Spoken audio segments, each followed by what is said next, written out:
मित्रांनो, राज्यातील नगरपंचायत, नगर परिषदासह महानगरपालिकाच्या निवडणुका पार पडताच राज्य शासनाच्या माध्यमातून शहरी घरकुल अर्थात प्रधानमंत्री आवास योजना शहरीच्या लाभार्थ्यांसाठी एक अतिशय दिलासादायक आणि महत्त्वपूर्ण असा निर्णय घेतलेला आहे।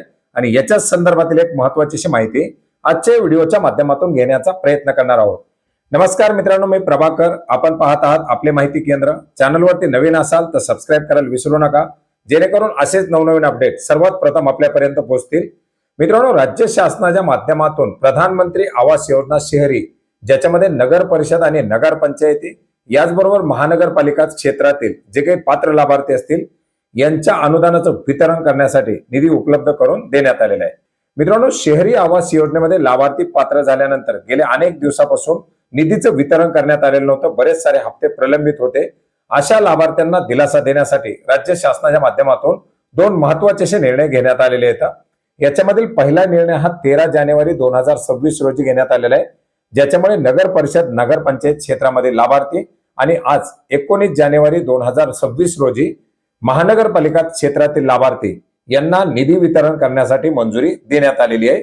मित्रांनो, याच्या संदर्भातील पहिला अपडेट आपण या ठिकाणी पाहू शकता। नगर पंचायत, नगर परिषद क्षेत्रातील लाभार्थ्यांकरता 13 जानेवारी 2026 रोजी घेण्यात आलेल्या निर्णयानुसार राज्यामध्ये 41,030 इतक्या लाभार्थ्यांना केंद्र शासनाच्या माध्यमातून मंजुरी देण्यात आलेली आहे। याच्यासाठी केंद्र शासनाचा निधी आणि राज्य शासनाचा निधी अशा स्वरूपामध्ये हा निधी वितरण करण्यासाठी मंजुरी देण्यात आलेली आहे। या मंजूर करण्यात आलेल्या पात्र लाभार्थ्यांपैकी 33,403 लाभार्थ्यांना राज्य शासनाचा 133 कोटी 61 लाख आणि केंद्र शासनाचा 200 कोटी 41 लाख असा एकूण 334 कोटी रुपयाचा निधी वितरण करण्यासाठी मंजुरी देण्यात आलेली आहे। याच्यामध्ये आपण पाहू शकता कोणत्या जिल्ह्यामध्ये कोणत्या नगर पंचायतीला, नगर परिषदेला किती लाभार्थ्यांना मंजुरी देण्यात आलेली आहे याची लाभार्थी यादी सुद्धा जोडण्यात आलेली आहे। अहिल्यानगर, अकोला, अमरावती, त्याचप्रमाणे छत्रपती संभाजीनगर, भंडारा, बीड, बुलढाणा, याचबरोबर चंद्रपूर, धुळे, गडचिरोली, गोंदिया, जळगाव, जालना, कोल्हापूर, लातूर, नागपूर, याचप्रमाणे नांदेड, नंदुरबार, नाशिक, धाराशिव, परभणी, पुणे, सांगली, रत्नागिरी, सातारा, सिंधुदुर्ग, सोलापूर, वर्धा, याचप्रमाणे यवतमाळ अशा एकूण 33,403 लाभार्थ्यांना केंद्राचा 200 कोटी 41 लाख आणि राज्य शासनाचा 133 कोटी 61 लाख असा हा निधी वितरण करण्यासाठी मंजुरी देण्यात आलेली आहे।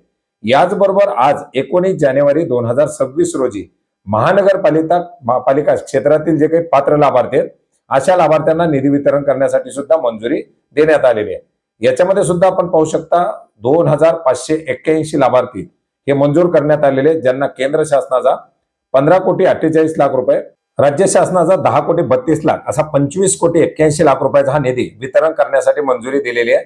याच्यामध्ये सुद्धा अहिल्यानगर, अकोला, अमरावती, छत्रपती संभाजीनगर, धुळे, जळगाव, कोल्हापूर, लातूर, नागपूर, नांदेड, नाशिक, परभणी, सांगली आणि सोलापूर या महानगरपालिकांमधील 2,581 लाभार्थ्यांना हा निधी वितरित केला जाणार आहे। आणि एकंदरीत नगर परिषद, नगर पंचायती आणि महानगरपालिका क्षेत्रामधील या पात्र झालेल्या लाभार्थ्यांना या अनुदानाचं, या मानधनाचं वितरण केलं जाणार आहे। मित्रांनो, अतिशय मोठी अशी प्रतीक्षा होती घरकुल लाभार्थ्यांना। अशाच प्रकारे आता ग्रामीण भागामधील लाभार्थी सुद्धा प्रतीक्षित आहे। राज्य शासनाच्या माध्यमातून वाढीव दिलं जाणारं अनुदान सुद्धा मंजूर आहे, परंतु त्याचं देखील अद्याप वितरण करण्यात आलेलं नाही।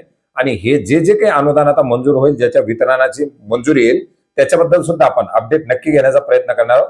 तर मित्रांनो, अशा प्रकारे हे एक महत्त्वाचं अपडेट होतं। अशाच प्रकारे नवनवीन अपडेट आणि नवीन माहितीसह लवकरच भेटूयात। धन्यवाद।